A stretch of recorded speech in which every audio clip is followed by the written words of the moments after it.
Muy bien. Muy buenas tardes, estimados participantes. Les doy una cálida bienvenida a B-Lawyers. Soy Amileta Mayo y hoy tengo el placer de presentarles una sesión más del Diplomado de Derecho Civil Patrimonial con el tema propiedad y copropiedad, que será desarrollado por el distinguido doctor Martín Mejorada, quien es abogado por la Pontificia Universidad Católica del Perú, socio gerente de Estudio Mejorada Abogados, asesor legal en materia patrimonial con especialidad atención a los derechos sobre bienes.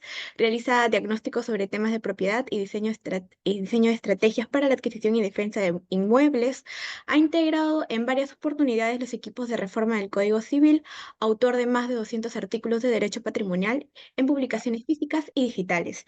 También es árbitro ad hoc y en las instituciones arbitrales más prestigiosas del Ah, país. Es expositor en diversos eventos académicos. Muy bien, estimados participantes que nos acompañan a través del aula virtual, aquí en la plataforma de Zoom y en las redes a través de la transmisión en vivo, se les recuerda que pueden realizar sus preguntas durante la sesión, las cuales podrán ser atendidas por el doctor en el momento que mejor disponga.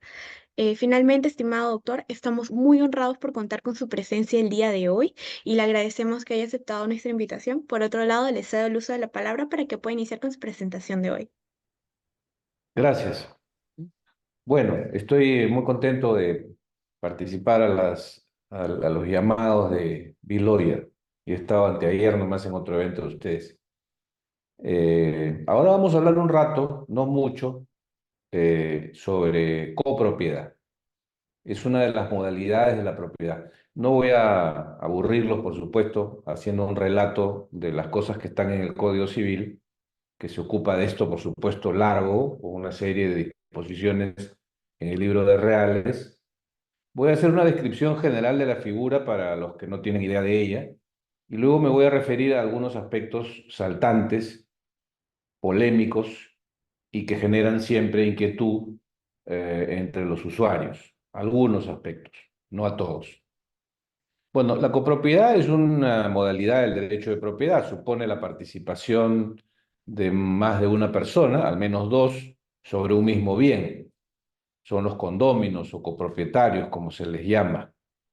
Ejercen un derecho de manera conjunta sobre un mismo bien. Y pueden ser pues dos o más. Hay muchas, en el derecho comparado hay muchas maneras como esta coexistencia de titularidades se da. Hay muchas maneras de regular esto. Y nosotros tenemos una de ellas, a la que se le conoce como copropiedad romana. Es una copropiedad donde los partícipes, los condóminos, tienen una participación, una alícuota, un porcentaje. Entonces, si yo soy copropietario con Freddy de un bien inmueble, por ejemplo, en el derecho peruano, cada uno tiene un porcentaje de ese bien, un porcentaje, no una sección material, sino un porcentaje, una alícuota ideal. Entonces yo tengo 50%, Freddy tiene el otro 50%, por decir, ¿no? Puede ser 99, 1, lo que sea. Y este porcentaje no es un derecho que se ubique en una determinada posición geodésica del predio, sino que es una participación ideal. Recae sobre todo el predio, pero económicamente representa ese porcentaje para todos los efectos. Eh, Esto marca diferencias fundamentales con otras figuras del derecho comparado, repito, que tienen una manera diferente de ver la coexistencia de titularidades sobre un mismo bien. En el nuestro, en este sistema llamado, insisto, copropiedad romana o condominio romano, los copropietarios tienen sobre esta participación un derecho individual. Es decir, Freddy, que tiene el 50 y yo que tengo el otro 50, tenemos sobre ese porcentaje una verdadera titularidad, una verdadera propiedad. Fíjense entonces cómo en una misma circunstancia, dada una copropiedad, Freddy y yo somos copropietarios. Estoy inventando el nombre Freddy, ¿no? Freddy y yo somos copropietarios del inmueble, digamos de una casa o de un terreno, somos copropietarios, ese es el derecho real que ostentamos, copropiedad, pero somos propietarios de nuestra participación. Entonces yo soy dueño de mi participación. No soy dueño de la casa soy copropietario, pero de mi participación soy dueño, dueño exclusivo. Y en esa condición, yo, igual que los demás copropietarios, por ejemplo Freddy, ejercen sobre esta participación un verdadero dominio exclusivo como cualquier otra propiedad. Entonces yo puedo, sobre mi participación, realizar actos como cualquier otro propietario, vender, disponer, regalar, lo que fuere, sobre mi participación, pero no sobre la casa, que es el bien respecto del cual recae la participación, ¿no? Ahora, aquí hay algo interesante que decir. La participación sobre el bien, que es esta manera como se expresa la copropiedad, la participación, la alícuota, como quieran llamarla, eh, esa participación es también un bien. O sea, la participación es un objeto ideal, pues, ¿no? Nadie ha visto un porcentaje, es un concepto, ¿no? Yo tengo el 10%, ya, pero ese 10%, ¿qué color tiene? ¿Qué olor tiene? ¿Qué textura tiene? No, pero no tiene ni textura, ni olor, ni color, porque es una idea, es un concepto, ¿no? Y ese concepto, que es un derecho y por tanto es inmaterial, es también un bien. El artículo 885, que se refiere a los bienes inmuebles, dice que son inmuebles, en el inciso 10, los derechos sobre inmuebles. Entonces, si yo tengo participaciones, porque soy copropietario, sobre una casa, esas participaciones sobre la casa, que son derechos sobre la casa, son un bien inmueble, porque la casa es un bien inmueble, y los derechos sobre un inmueble son también inmuebles. Entonces, dada una copropiedad sobre una casa, hay dos bienes, la casa y los derechos sobre la casa. Los derechos sobre la casa son también bienes y son también inmuebles. Entonces, los copropietarios son dueños de la participación, o sea, dueños de la cuota, de la alícuota, como quieran llamarlo, que es un bien inmueble, y son copropietarios de la casa, que es otro bien inmueble. Espero que eso quede claro. Entonces, es así como se expresa nuestra copropiedad. ¿Por qué? ¿Por qué es así y no de otra manera? Porque nosotros somos pues un país, si bien somos un país pobre, con millones de problemas, somos un país occidental, ¿no? Que hemos heredado, lamentablemente, no el fortunio de los países desarrollados, pero sí su manera de ver el mundo, ¿no? Que vivimos de izquierda a derecha, tenemos un pensamiento occidental. Y ese pensamiento occidental es individualista, no hay ninguna duda.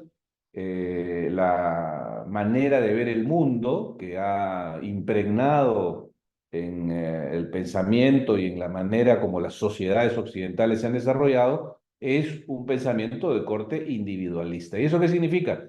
Que no estamos muy cómodos ejerciendo los derechos de propiedad de manera colectiva, no estamos muy cómodos.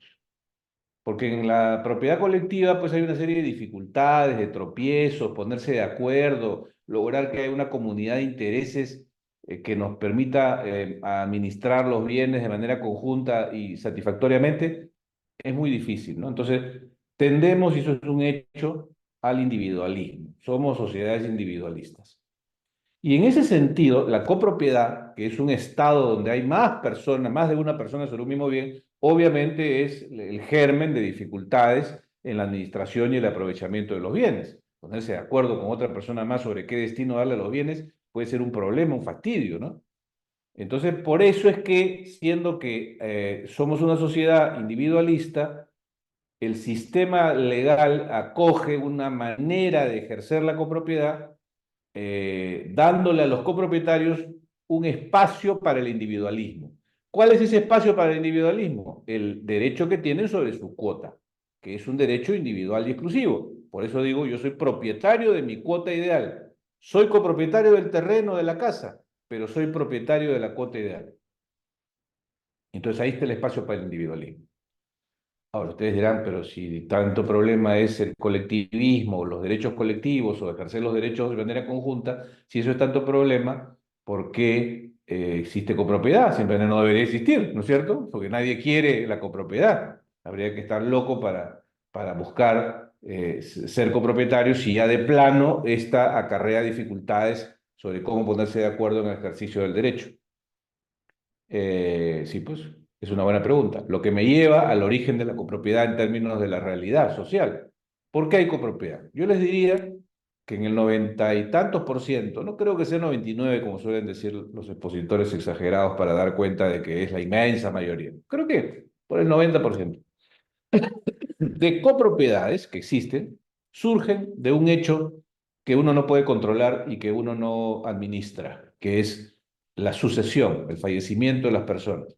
Se muere una persona y tiene más de un heredero y ese es un evento pues para el cual no se está preparado, casi nunca se está preparado. Entonces uno, de pronto, ante la muerte de una persona, alguien debe hacerse cargo de los bienes del fallecido y esas personas son sus herederos. Y sus herederos pues son más de uno normalmente, ¿no? Y cuando eso ocurre, pues ¿qué derecho, algún derecho tienen que tener sobre esos bienes que de pronto han ingresado al patrimonio de los sucesores? Ya, ese derecho es copropiedad. Y entonces, es inevitable, ¿no? No es deseable, pero es inevitable por otro lado. Entonces, el sistema legal regula, el sistema legal regula lo que va a pasar cuando nace este derecho de copropiedad, normalmente de las sucesiones, ante la muerte de las personas, y dice cómo se van a ventilar las cosas durante la vida de esta copropiedad con este derecho colectivo, pero a la vez individual sobre la cuota ideal, con una serie de derechos y obligaciones, y también regula cómo uno se puede salir de la copropiedad. Y justamente porque no es una situación deseable, todo el sistema legal de nuestro Código Civil, Libro de Reales, Regulación de Copropiedad, tiene disposiciones, todas tendientes a facilitar la salida de la copropiedad. Por ejemplo, dice que cualquier copropietario puede pedir la extinción de la copropiedad en cualquier momento y siempre, no hay plazo, es imprescriptible. Cualquier copropietario puede pedir la partición, dice, ¿no? Siempre. Incluso lo puede pedir un acreedor de algún copropietario. Entonces, todas las normas de salida están diseñadas para facilitar esta salida, porque nadie quiere quedarse en copropiedad. No dudo que haya algunas personas, y ese será pues el 10%, que dicen, vamos a comprar algo en copropiedad, ¿no? Pero normalmente es porque no tienen otra salida jurídica y entonces encuentran en la copropiedad un recurso que, aunque con dificultades, puede ser, digamos, importante para atender algunas necesidades, pero no porque la figura sea pues fantástica, ¿no? La verdad es que no lo es, ni debe serlo, ni puede serlo, y no quiere serlo, pero sí regula este periodo de derechos entre que se muere una persona y los sucesores deciden qué hacer. Los copropietarios, insisto, no quiero que malentiendan mis palabras, no siempre son sucesores, pero casi siempre lo son, y llegan a esa situación sin querer, ¿no? Son por tanto familiares, normalmente. Es así. Entonces, esa es la copropiedad, ¿correcto? Hay que distinguirla. Bueno, se me ocurre interesante compartir con ustedes porque les dije que puede haber un porcentaje de gente que usa la copropiedad medio sin querer, medio sin saber, pero porque no tienen otra figura que atienda sus necesidades. Por ejemplo, una de esas circunstancias es la de las parejas de personas que hacen vida conyugal, pero que no están casadas y que tampoco han dado lugar a un régimen de hecho de sociedades gananciales, porque no han vivido juntas el tiempo requerido para eso, pero ya están juntas y quieren pues adquirir bienes pensando en una vida en común, ¿no? Y entonces pues pueden usar la copropiedad, ¿no? Algunos otros colectivos que no tienen la persona jurídica como vehículo más próximo utilizan la copropiedad para adquirir bienes que no pueden adquirir por separado, ¿no? eh, eh, Algunas parejas que no se pueden casar, por ejemplo, las parejas eh, homosexuales que no pueden contraer matrimonio en el Perú, entonces no pueden acceder a las sociedades gananciales ni por la vía directa ni por la vía indirecta, entonces se encuentran en la copropiedad una manera de hacerse de un patrimonio común, pero no, repito, porque piensen que es fantástica la copropiedad, sino porque no tienen una vía mejor para hacer o dar contenido a sus necesidades patrimoniales, ¿no? Eso es, pero en general nadie quiere la copropiedad. Estamos ahí porque se ha muerto alguien y tenemos que salir de ahí en la medida de lo posible. Otra circunstancia en la que se llega a la copropiedad sin querer y porque no hay otra salida es cuando, por ejemplo, hay eh, unas grandes extensiones de terreno y el propietario de esta gran extensión de terreno tiene el plan de vender pedazos de ese terreno gigante, pero es un terreno rústico. Entonces, como es un terreno rústico, no es todavía parte de la ciudad, no es un predio urbano, es un predio rústico, ¿no?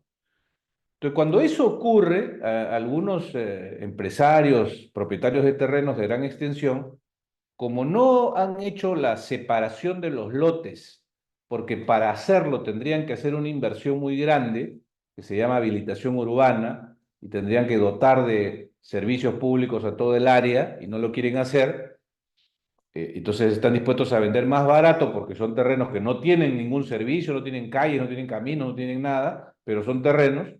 Entonces, como no pueden vender lotes porque no hay lotes, no existen lotes, entonces venden participaciones. Entonces los compradores, porque no saben o porque no tienen otra alternativa, compran participaciones de copropiedad. Entonces se convierten todos los compradores en copropietarios de un gran lote gigante.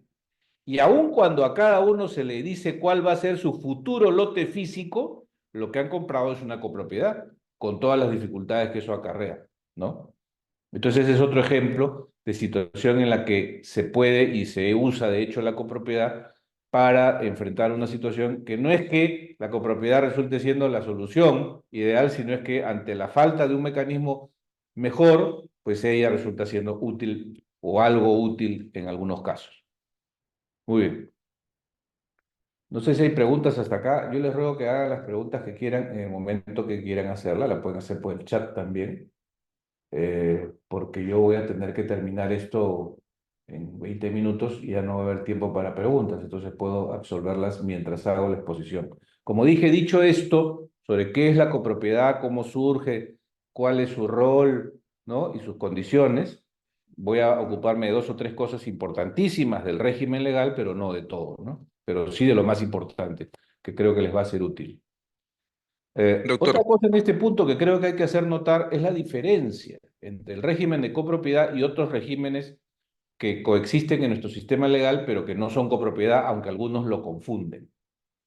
En unos casos es más fácil que en otros. Por ejemplo, es obvio que una copropiedad pues, no es igual a una sociedad comercial o una sociedad corporativa, ¿no es cierto? Una sociedad anónima, una sociedad de responsabilidad limitada. No es igual. En una copropiedad hay participaciones de los copropietarios sobre los bienes, son, repito, dueños de las cuotas y copropietarios del bien final, del bien material, del cual estamos hablando, que puede ser un inmueble, un mueble, lo que fuere, pero en una sociedad no, en una sociedad los accionistas son dueños de acciones, pero no son dueños de los bienes de la sociedad. Si la sociedad es dueño de un terreno, los accionistas no son dueños, ni codueños, ni nada respecto de los bienes de la sociedad. Ellos solo son dueños de la sociedad, pero no hay este traslado de que sí existe en la copropiedad, ¿no? El dueño es la sociedad, es único dueño, y los accionistas deciden a través de la sociedad, es verdad, pero ellos no son los propietarios ni los copropietarios.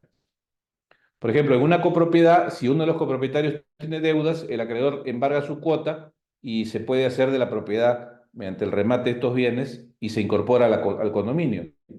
Pero en una sociedad no. En una sociedad las deudas del accionista no permiten en ningún caso cobrarle con cargo a los bienes de la sociedad. A lo sumo podrás rematar sus acciones, pero no los bienes de la sociedad, los inmuebles y demás, ¿no? Entonces es diferente.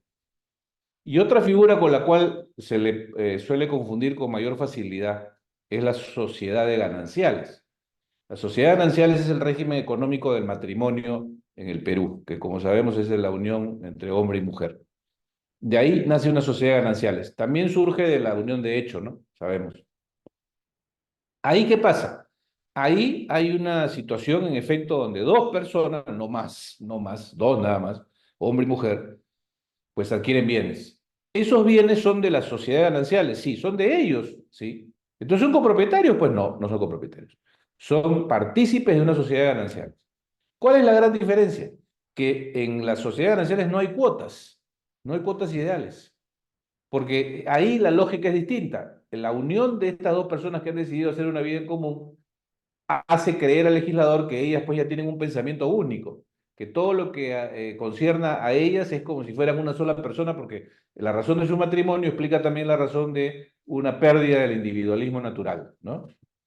Y entonces ahí lo tuyo es mío y lo mío es tuyo, se vuelve una verdad jurídica.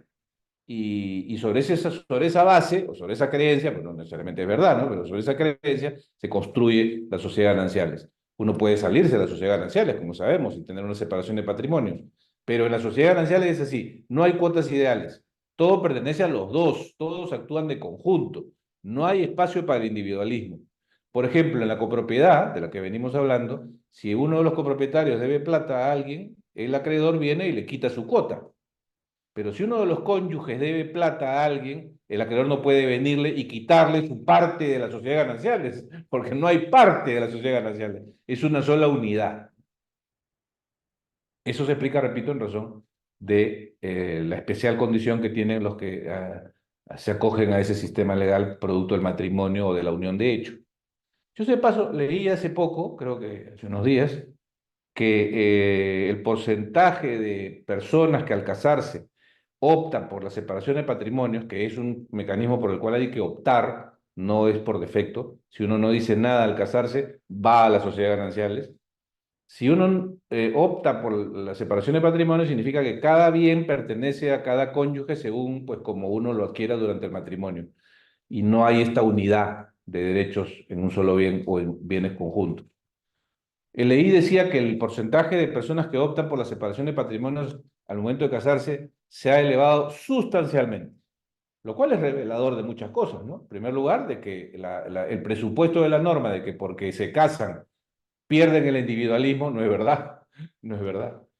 Y más aún se evidencia que no es verdad cuando, con toda razón, justicia y con agrado, uno aprecia que las mujeres pues adquieren una participación contundente en la economía del país, en la actividad social y por tanto los que probablemente antes no estaban muy animadas de poner en el tapete la cuestión de si es separación de patrimonios o qué, pues ahora lo hacen y no representa eso ninguna anomalía ni solicitud impropia al momento de contraer matrimonio. Bueno, entonces la sociedad de gananciales es diferente, por supuesto, a la copropiedad. Hay una pregunta acá. Doctor, buenas noches. ¿Es razonable que se modifique el Código Civil para permitir que algunos copropietarios prescriban sin título alguno? Y ahora voy a hablar de eso, Diego, con todo gusto. Eh, Hay una persona que tiene como denominación BD, que tiene levantada la mano. Puedes hablar BD si quieres hacerlo. Doctor, buenas noches. ¿Sí me Hola. escucha? Sí, Buenas noches, perfecto. doctor. Buenas noches con todos. No, justamente era sobre estos terrenos que son de gran extensión y a los cuales se adquiere por porcentajes muchas veces porque distintas razones no se ha llegado a hacer relación urbana y se van adquiriendo por porcentajes, ¿no? Entonces, yo lo que le quería preguntar es si hasta ahora, claro, hasta ahora nuestro ordenamiento jurídico no ha previsto una solución para acabar con esa copropiedad, porque no es lodable que haya muchas veces sobre un terreno de gran extensión, muchos propietarios y las posiciones adquisitivas o las divisiones y particiones que prevé la legislación son casi imposibles de cumplir, ¿no? Entonces, ¿de qué manera se puede terminar con esta situación si es que usted conoce en otros ordenamientos algunas soluciones o de qué manera la legislación puede hacer esto más sencillo o solamente queda la formalización, que es la Secopop A ver, o algunas entidades saneadoras, ¿no? Gracias, doctor. no, a ver. Es muy importante la pregunta, muy importante la pregunta, porque son esas cosas que le dan a la copropiedad un sabor especial y una relevancia peculiar, más allá de su regulación simple del Código Civil, que ya supongo todos la conocemos.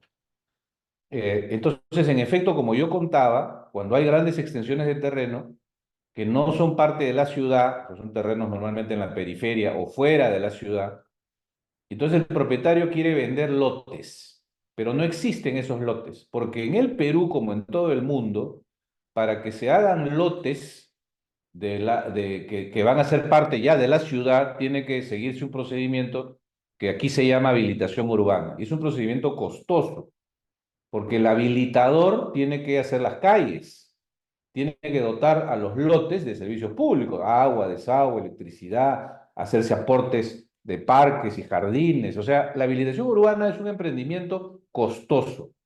Y ese es el camino natural para que las personas adquieran lotes. Entonces, ese es el camino natural. Y todos los que adquieren lotes, luego o mientras el habilitador está haciendo este trámite, pues adquieren bien y sin problemas. Aquí el problema es que hay habilitadores que no son habilitadores, lo que son es unos comerciantes que quieren vender lotes sin hacer la habilitación, porque no tienen la plata o por lo que fuera. Entonces la gran pregunta, y por eso recurren a la copropiedad. ¿Por qué no me vendes lotes? Porque no hay lotes. Para que haya lotes tiene que haber habilitación y no tengo la plata para hacerlo. Entonces, ¿qué cosa te puedo vender? Participaciones. ¿Y qué me hago yo con la participación? Que ya más adelante ya veremos. Ya más adelante todos los compradores se juntan, hacen una habilitación o esperan una amnistía o alguna otra fórmula excepcional que los gobiernos suelen sacar y ya sanearán. Ya veremos, ya veremos. Esa es la lógica, ¿no? Es una lógica de informalidad, pues. Pero entonces, ¿que no se pueden vender lotes sin que medie una habilitación? La respuesta es sí, pero lotes de cierto tamaño no habilitados. Un terreno, imagínense ustedes, de 100.000 metros cuadrados, ¿no? 10 hectáreas, no es mucho. Ya, entonces yo quiero vender lotes, pero no lotes urbanos porque no tengo plata para habilitarlo. Lo que yo puedo hacer es independizar los predios rústicos en pedazos. Entonces, en lugar de tener un solo predio de 10 hectáreas, ¿no? Que son 100.000 metros cuadrados, tengo 100 lotes de 1 hectárea, de 1.000 metros cuadrados. 100 lotes de 1.000 metros cuadrados. ¿Puedo hacer lotes de 1.000 metros cuadrados sin habilitarlos? Sí. Entonces también puedo hacerlo de 50 metros cuadrados o de 200 metros cuadrados. No. Porque los lotes, que no se llaman lotes en realidad, sino parcelas, que uno puede dividir cuando no hay habilitación, son lotes que se rigen por una condición que se llama lote mínimo normativo. O sea, no puede haber lotes más chicos que uno de 1.000 metros. Hay de 1.000 y 1.500 metros, pero no menos de 1.000. Entonces yo puedo hacer independización de las 10 hectáreas y sacar 100 lotes de 1.000. 100 lotes de 1.000 y vender cada lote a su propietario, ¿no? Pero claro, eso no funciona para ese mercado, pues porque el comprador al que este vendedor busca es un comprador que se quiere gastar poquita plata. Entonces le está buscando un lotecito de 200 metros, 100 metros. Y eso, como no hay habilitación y tampoco lo puede independizar, la única vía es la de venderle participaciones. Pero en realidad no es que no se pueda hacer lotes, sino que deben ser algo más grandes, de 1.000 o 1.500 metros. Y no habrá necesidad de recurrir a la copropiedad. Entonces, BD, a mí no me preocupa que este sea un problema para los compradores. Hay que construir una sociedad de compradores y de consumidores ordenados y compradores formales. Así que más bien el hecho de que el Estado permanentemente esté dando normas de solución para esa informalidad, lo que hace es alentar y estos mercados nunca terminan y la informalidad subsiste, ¿no? Esa es la respuesta. Así que a mí no me preocupa que quienes han comprado participaciones tengan esta dificultad. O sea, no me preocupa si me preguntas por la política jurídica general de la sociedad. Pero ya si ese es mi cliente y me dice, pues yo quiero comprar lote de 500 metros y ya está, y es mi problema, ¿cómo puedo hacer para que esto no sea un problema tan grave y para tener cierto control? Sí se puede.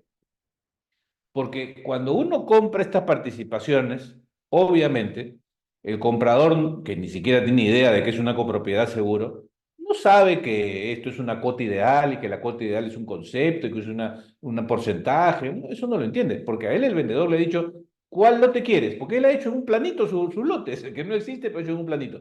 Este de acá, el lote 17, un lote de 200 metros cuadrados. Y entonces él sabe dónde está. Hay un plano con coordenadas geodésicas. Ese es. Entonces, lo que hay en realidad en estos acuerdos es una venta de cuotas, es verdad, pero con un acuerdo de partición anticipado. Es un acuerdo de partición anticipado. Pero esa partición pues, no se va a poder hacer hasta que no haya habilitación. Y no va a haber habilitación hasta que no se hagan los servicios públicos. No cabe, y eso pues ocurre, o sea, no, a lo que me refiero es a que este comprador no va a perder su derecho a ese espacio físicamente identificado si es que su propio contrato identifica cuál va a ser lo que le toca. Pero lo que no tiene solución es que finalmente para poder ejercer ese derecho tiene que haber habilitación. Porque de otro modo, pues, crece la ciudad de un modo desordenado. La habilitación urbana es justamente para evitar eso, ¿no? El crecimiento desordenado. Listo.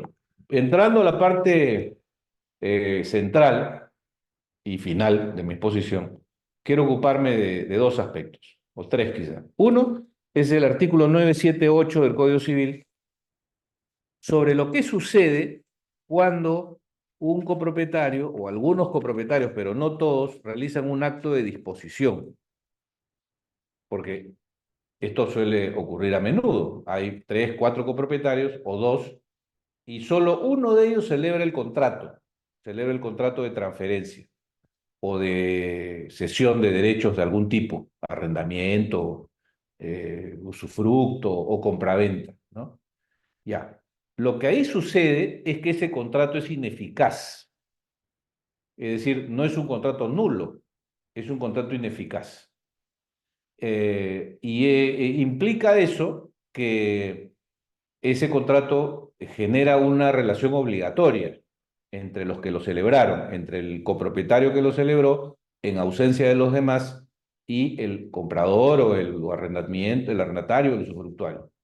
Entonces, sobre esto ha habido discusión, porque algunos sostienen, como la norma no es clarísima sobre el particular, que ese contrato es nulo, porque como la ley exige unanimidad para celebrar este tipo de contratos, compraventa, arrendamiento, etcétera, pues el que no participe en todos conllevaría la nulidad del contrato. Y eso tiene consecuencias graves, porque si el contrato es nulo, entonces el copropietario que celebró el acto no tiene ninguna obligación, porque el contrato es nulo.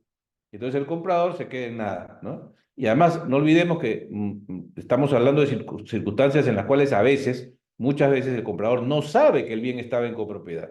Él creía que el bien pertenecía únicamente al vendedor, pero resultaba que eso era falso, que él era un copropietario y por tanto la venta estaba afectada. Sostengo yo que ese es un contrato ineficaz y no un contrato nulo. Y de esa manera, por ejemplo, siendo un contrato ineficaz pero no nulo, cuando esta operación se lleve al registro, aun si después se determinara que en efecto había copropiedad, aunque el comprador no lo sabía, esa compraventa va a estar protegida por la fe pública registral. Cosa que no ocurriría si el contrato fuera nulo, porque si el contrato es nulo, no hay protección de la fe pública registral. La fe pública registral, artículo 2014 del Código Civil, no protege los contratos nulos. Entonces, este es un contrato ineficaz.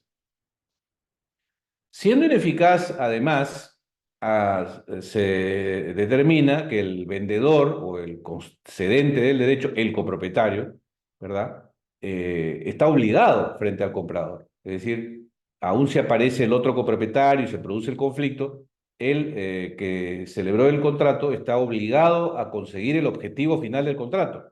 Y si no lo logra, tendrá que reparar, indemnizar, compensar al adquirente que se frustra, cosa que no ocurriría si el contrato fuera nulo, ¿no?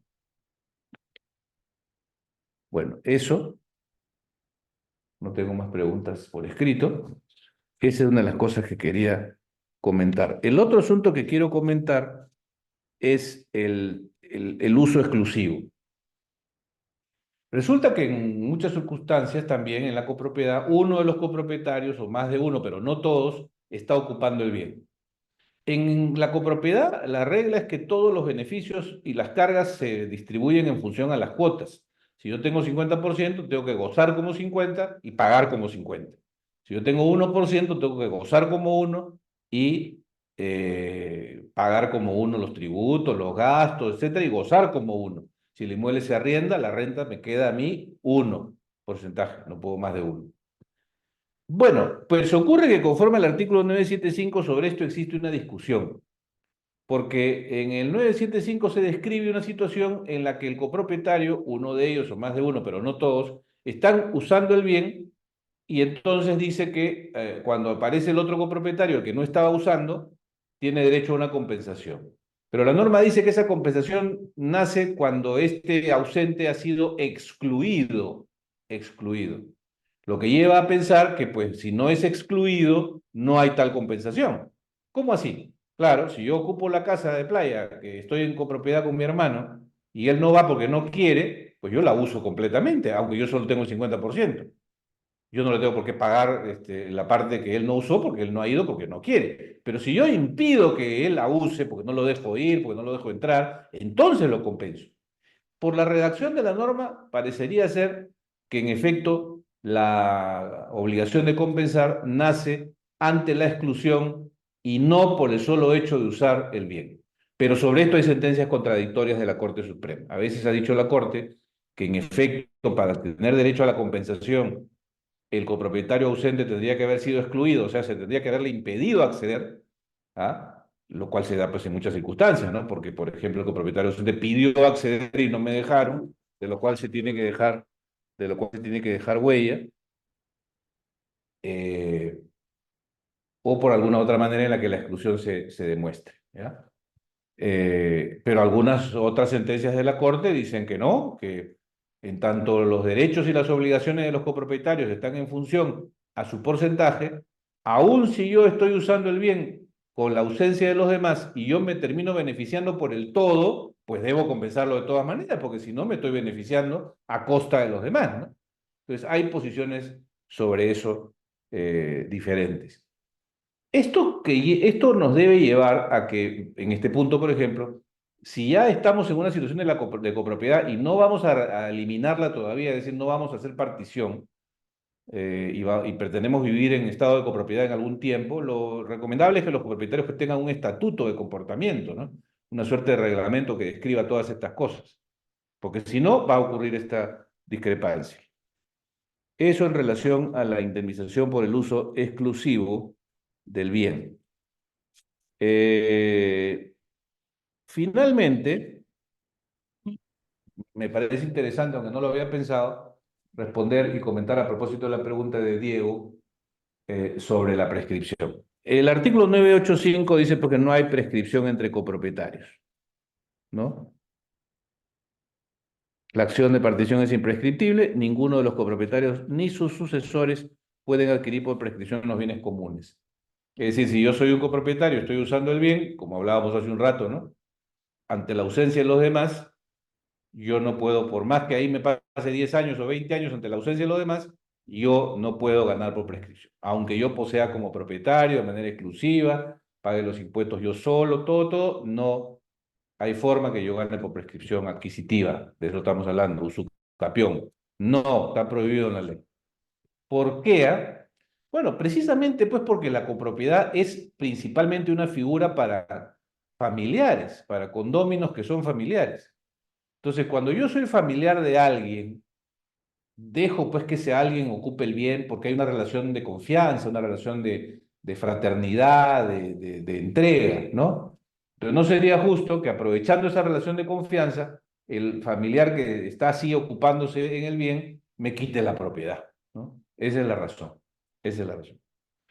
Y a mí no me parece que sea una solución para los problemas de la copropiedad el que se permita la prescripción entre copropietarios. Yo creo que no se debe permitir la prescripción entre copropietarios, porque, repito, son situaciones familiares, ¿no? Entonces yo puedo, a diferencia de un propietario que tendrá siempre celo de que un extraño esté ocupando su bien sin ningún título, y ya si yo dejo que eso ocurra por 10 años, pues ya pierdo la propiedad. Pero yo no estoy dejando que un extraño esté en el bien, estoy dejando que un familiar esté en el bien, ¿no?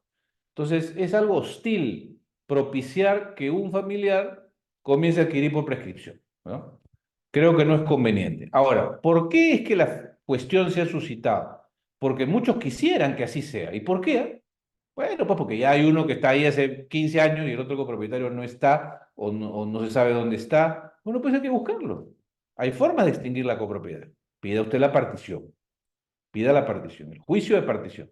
Pero el otro es ausente, bueno, pues se le notificará por edicto, se le nombra un curador, el bien saldrá a remate, y si usted lo quiere, pues usted lo compra, le compra la parte al ausente, ¿ya? Y todo bien. Entonces, yo creo que la ley no debe amparar la viveza, ¿no? Y la prescripción puede ser muchas veces un vehículo para eso. ¿Quieres extinguir la copropiedad? Hay esas formas. ¿Y por qué es un problema? Porque resulta que alguien lo quiere comprar, ¿no? Y entonces como él no está, porque no se sabe dónde está, no lo podemos vender. Bueno, pues extingue la copropiedad. O otra solución, que la venta de los bienes en copropiedad no requiera la unanimidad. Yo creo que eso es una exageración. Debería requerir una mayoría calificada, ¿no? Pero no la unanimidad, y eso resolvería estos problemas. No que el juicio de partición demoraría mucho. Bueno, en verdad no demoraría menos que, que un juicio de prescripción, ¿ah? Así que por el tema del tiempo, esa no puede ser una razón. Y por lo demás, yo creo que este tipo de cosas deberían resolverse en sede no contenciosa ante un notario u otro funcionario híbrido. Ah, bueno, eso es cuanto quería decir. BD, ¿quieres hacer alguna pregunta adicional? Sí, doctor, muchas gracias. Me parece que es justo el primero de los últimos temas que usted tocó. Es en aquellos casos en los cuales hay una copropiedad y que no es conocida, sea porque no se había inscrito a la sucesión o por distintos motivos, esta copropiedad no ha sido conocida por el comprador y compra todo el bien. Sin embargo, después, no sé, cuando llega al registro o en algún momento posterior a la compra, se entera que no es el único propietario, sino que es copropietario. Y de Sí. repente es propietario de la mitad del predio, de solamente el primer piso o algo así. No debería entenderse que ahí la compra-venta o el acto de disposición del vendedor es eficaz hasta donde tiene capacidad, o sea, hacerla valer por aquello que resulte No, copropietario. no, BD, porque el objeto del contrato lo define el contrato, ¿no? Tú no puedes... A ver, yo puedo celebrar un contrato en los siguientes términos. Puedo decir yo puedo decir antecedentes. Martín Mejorada es propietario del inmueble ubicado en calle tal. Pero, alternativamente, Martín Mejorada de repente es copropietario del inmueble ubicado en calle tal. Es una redacción media rara, ¿no? Pero puedo decirlo. Y al momento de escribir la transferencia, puedo decir, Martín Mejorada transfiere la propiedad del inmueble o, en todo caso, la copropiedad que le correspondiera del inmueble. Si así fuera el contrato, sí. Entonces, si después se descubriera que yo no era propietario, sino solo copropietario, pues al menos la copropiedad se transmitirá, porque así lo previmos en el contrato. Pero si yo en todo momento me presenté como propietario exclusivo y resulta que no lo era, no puede entenderse que al menos mis participaciones se transfirieron, porque el contrato no tuvo por objeto mis participaciones, tuvo por objeto el bien en su totalidad, ¿no? Esto me lleva a tratar quizá como un tema final en relación a la copropiedad, eh, esto de la disposición de bienes en circunstancias donde los copropietarios han realizado mejoras. Y esto es muy común, parte de nuestra vida pues informal, ¿no? Entonces, tenemos a los hermanos que en ausencia de los otros o ante el silencio de los otros, pero siendo copropietarios, construyen sobre el terreno que era copropiedad, construyen, ¿no? O aumentan un piso al bien que era copropiedad existente, ya. Eso, en la medida que es una construcción sobre un bien que no es de ellos completamente, se regulará por la regla de construcción sobre bien ajeno. Y es una regla muy dura, ¿eh? Muy dura, artículo 943 del Código Civil. Construcción sobre bien ajeno de mala fe, porque los hermanos que vamos a construir, total, y luego se aparece el tercer hermano que no aceptó la construcción, y entonces los dos hermanos que construyeron le dicen al hermano que no construyó, que bueno, pues ahora ya el terreno es una casa con edificaciones y que más bien él tiene que pagarles. Y él, en realidad, lo que el hermano que no construyó y que no dijo nada va a decir con razón, es decir, perdonen, ustedes han construido sobre un bien ajeno. ¿Cómo que es ajeno si ese es nuestro? No, es de los tres, no de ustedes dos. Entonces es ajeno. Y ha construido sabiéndolo. Y ahí, en ese sentido, rige la regla que me da a mí, dice el tercero, el hermano que no participó, según la cual yo decidiré si me quedo con lo edificado, o sea, todos nos quedamos con lo edificado sin pagar un centavo, o pido la demolición de lo edificado. Y esa es la regla. Artículo 943. Así es que esa es una circunstancia dura, ¿no? Y pues eso es lo que quería agregar. Dice Diego, también puede ponerse en el contrato la totalidad de acciones y derechos que tuvieran el enajenante o vendedor. Sí, bajo una fórmula así, ¿no? para no ser tan obvio. Y supongo que las preguntas, tanto de BD como de Diego, en este punto, vienen por el lado de que a un comprador que finalmente se da con la sorpresa de que el vendedor no era el único dueño, sino que habían otros copropietarios, por lo menos le convendría tener algo a no tener nada. La verdad es que yo no sé si eso es más conveniente, ¿ah? Tener una copropiedad a no tener nada. Porque además déjenme decirles algo. Si se entendiera que lo que el copropietario que vendió, habiendo dicho que vendía todo, en realidad solo vendió su cuota, ¿no? Y usted está pretendiendo que por esa vía el comprador al menos se quede con la cuota, eso no es tan así, porque al haber vendido la cuota surge otro derecho para el otro copropietario que se llama retracto. El otro copropietario podría interponer un retracto para quedarse con la cuota que se transfirió a este comprador. Bueno, muchas gracias amigos de B-Lawyer. Como siempre ha sido un gusto acompañarlos un ratito y pues será hasta otra oportunidad. Muchas gracias. Bien, estimado doctor, muchísimas gracias por su excelente ponencia. De verdad, ha sido un gusto, un placer tenerlo hoy aquí presente.